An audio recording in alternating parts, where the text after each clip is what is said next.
Okay, so when you hear the word seduction, what comes to mind?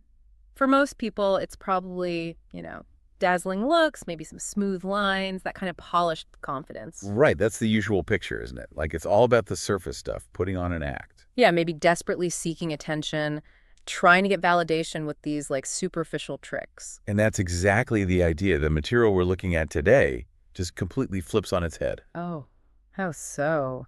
Well, it argues that real seductive power, the kind that, builds this deep, almost magnetic connection, it actually has very little to do with conventional beauty or that kind of practiced charm. Okay, that's interesting. So forget the flawless look or the witty comebacks. This material is saying it comes from something way deeper. Exactly, like radiating a sense of wholeness, Hmm. being genuinely present, authentic, Mhm. having real psychological depth. Right. So it's about cultivating an inner state, Okay. a way of being that just naturally draws people towards you. That's the core idea. Less performance, more genuine presence. It's described as becoming emotionally magnetic. Emotionally magnetic. I like that. But here's the thing, and it comes up right away in the material. Hmm.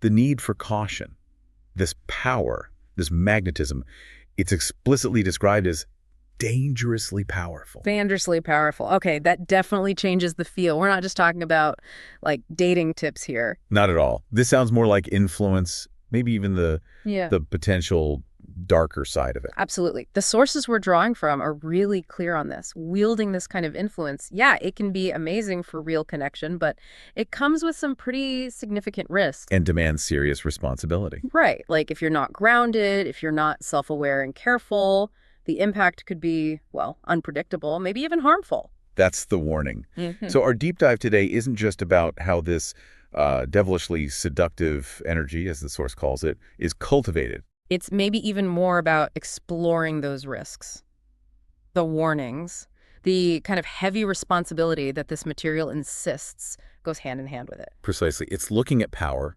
definitely, but through this very specific cautionary lens. Okay, so where do we start? Maybe unpacking what this material actually means by true seduction versus the usual facade. Yeah, let's do that, because it challenges those common assumptions right from the start. It really does. It's pretty insistent that, perfect looks, practiced charm, those ready-made clever lines, sure, they might get you noticed initially. But attention isn't the same as influence, right? Exactly. Attention is fleeting. It doesn't equal deep connection, not according to this perspective anyway. The real power, this material argues, is in the ability to genuinely understand other people How so? by becoming a master observer, a listener so attuned that you make people feel like profoundly seen. Wow.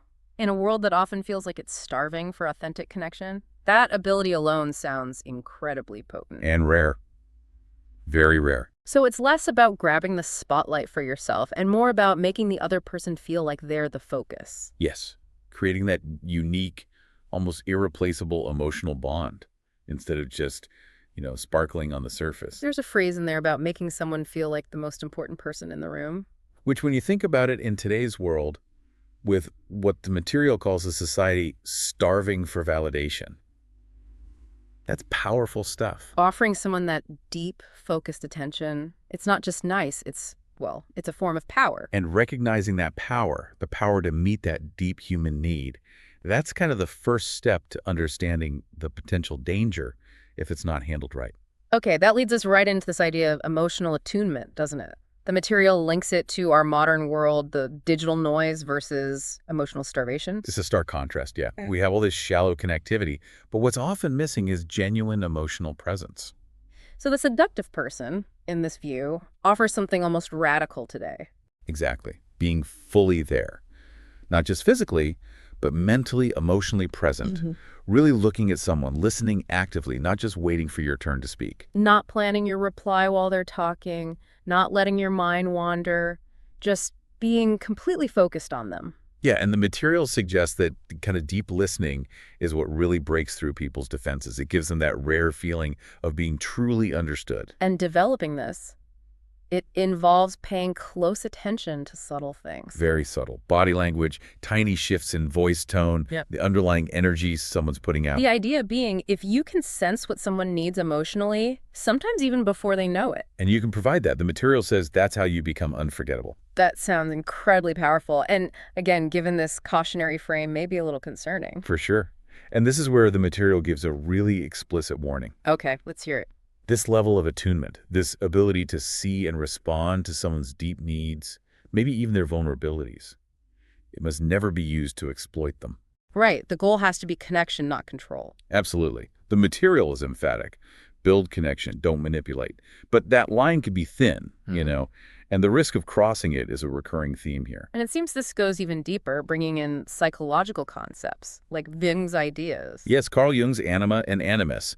The idea of these sort of hidden inner masculine energies in women and hidden feminine energies in men. Okay, so how does that relate to this seductive energy?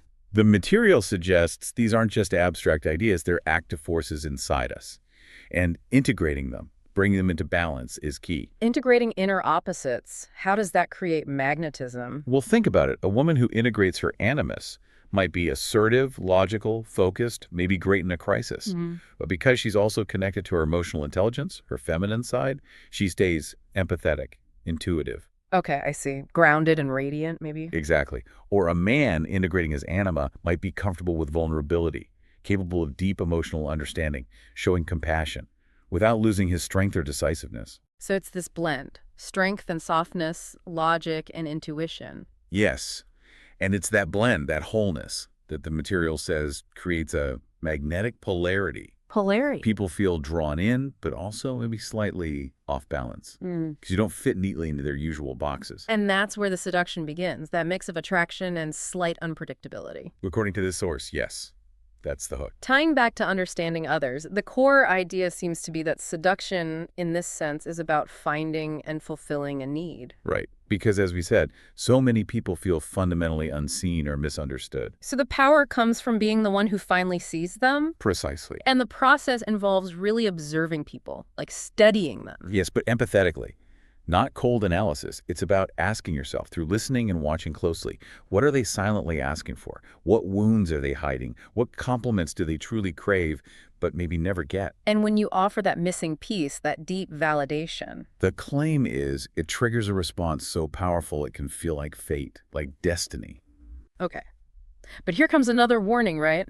This sounds like playing with fire. It is. And this is one of the most serious warnings in the material. We should definitely lean into this. Please do. The material states, very bluntly, that people can become addicted to the feeling you give them. Addicted. That's a strong word. It is. And the warning is stark. Do not play with people's hearts. Don't evoke these deep feelings unless you are fully prepared to handle the fallout. The fallout. Yeah, the consequences. When someone becomes emotionally dependent on that feeling you provide, it's not a game.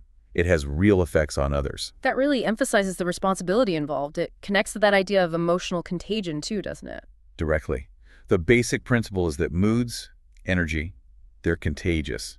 Our internal state impacts the nervous systems of people around us, often without us even realizing it. You feel it, right? Walking into a room where there's tension, it's palpable. Exactly. And the seductive person, as described here, understands this. They consciously work on mastering their own inner state first. Maintaining calm, maybe curiosity, confidence. Right. And that inner state then sets the emotional tone for interactions. People around them start to unconsciously match that frequency. And the result, they're not just drawn to that stable energy. They can start to rely on you for it. Becoming that emotional anchor for someone else, that's significant power, and it comes with, significant weight. There's another point here that feels a bit paradoxical. The idea that this wholeness, this inner stability, actually creates mystery. Yeah, it seems counterintuitive, doesn't it? Yeah. We usually think mystery means being elusive or secretive. But this argues it comes from being grounded. Yes. When someone doesn't seem to need constant validation, isn't always chasing attention, isn't easily thrown off balance, it apparently creates intrigue. Like, why are they so calm? Why doesn't that bother them? What makes them so self-contained? It's the power of the emotionally complete person, as the material puts it.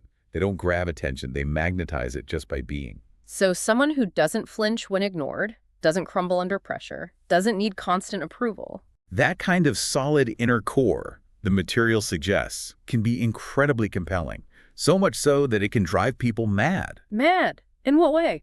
Well, maybe both good and bad ways. Captivating them, certainly, but perhaps also disrupting their expectations. It underlines the unpredictable nature of this kind of influence. Okay, what about outward appearance? Does the material dismiss it completely? Not entirely, but it definitely frames it differently. It's secondary to the inner work. So it's not about vanity. No.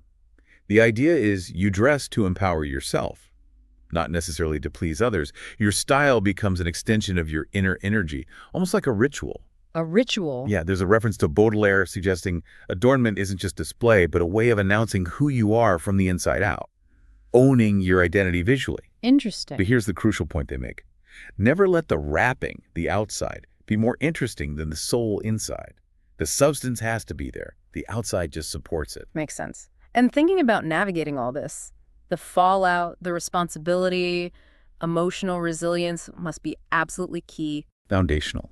The material is realistic life, relationships. They involve difficulties, disappointment, turmoil. And the person with this magnetic quality isn't immune to that? No, but they know how to navigate it.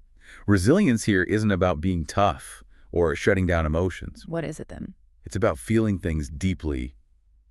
Sadness, anger, fear, but not being drowned by them. It's holding space for discomfort in yourself and others. It's being vulnerable, but without falling apart. That ability to stay present amidst chaos, that sounds incredibly strong. And that strength, the material says, is profoundly magnetic. People trust those who stay calm when things get rough. Emotional composure is a form of power. It also seems like letting go of ego is a big part of this. Huge. Our ego wants to be right, wants admiration, validation. But this seductive power grows when the ego shrinks. That feels backward. It does, doesn't it? But the idea is, instead of trying to impress or dominate, you drop the need to win arguments. You can laugh at yourself, show vulnerability without feeling ashamed. Exactly. And paradoxically, that humility makes you more trustworthy. People open up more when someone feels real, human, not like they're wearing a mask of perfection. So imperfections become entry points for connection, as the material puts it. They make you relatable. Okay, so bringing this all together, the attunement, the inner balance, resilience, letting go of ego, it sounds like the ultimate goal is profound emotional intelligence and self-mastery. That's exactly it. The whole framework rests on mastering the self. What does that look like in practice? It means feeling your emotions fully but not being controlled by them. It means being able to step into someone else's world, understand their feelings, their perspective. But without losing yourself. Precisely. You visit their world empathically, but you don't get lost there. You maintain your own center. And the path there. Deep self-awareness. Naming your own patterns, understanding your triggers, healing old wounds. The more you truly understand yourself, your light, your shadow, your needs, the more insight you'll have into others. And the peak of this power, what does that look like? It's the ability to respond thoughtfully instead of just reacting on impulse. It's knowing when to speak and, maybe more importantly, when silence is the most powerful response. Creating both safety and intensity. That's the idea. A space where people feel safe, seen, but also feel that compelling magnetic energy. Okay, so to wrap up this deep dive, the core message seems so far from simple manipulation. It's really about becoming whole, developing this deep, grounded presence. And the result, according to this perspective, is that your presence itself becomes unforgettable. It creates a pull based on authenticity. And this is crucial. We have to keep circling back to those warnings. This isn't presented as easy or risk-free. Not at all. The sources are very direct. Cultivating this energy will stir deep feelings in others, sometimes confusing feelings, sometimes intense ones. And you might become a target for their projections. Yes. You might be blamed for their reactions, their obsessions. The material calls it becoming a mirror for their longings. Carrying that kind of impact is, well, it's heavy. Which leads to that final, almost somber advice from the source. Use this power with immense care, explicitly. Don't pursue this kind of deep connection unless you're prepared for the consequences, ready to handle the intensity or ready to step away responsibly, minimizing harm.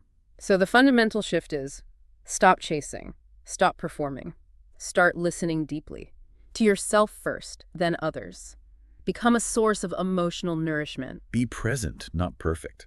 That seems to be the essence. And the material calls this state dangerously desirable. Which leaves us with a pretty potent question to think about, doesn't it? Mm. What does it actually mean to have that kind of influence over someone's emotional world? How do you possibly navigate the risks and responsibilities that come attached? And maybe, just as importantly, what does this power look like when it's handled badly? When someone wields it carelessly, without that grounding or ethical compass, how can understanding these dynamics help us spot that and hopefully avoid it ourselves?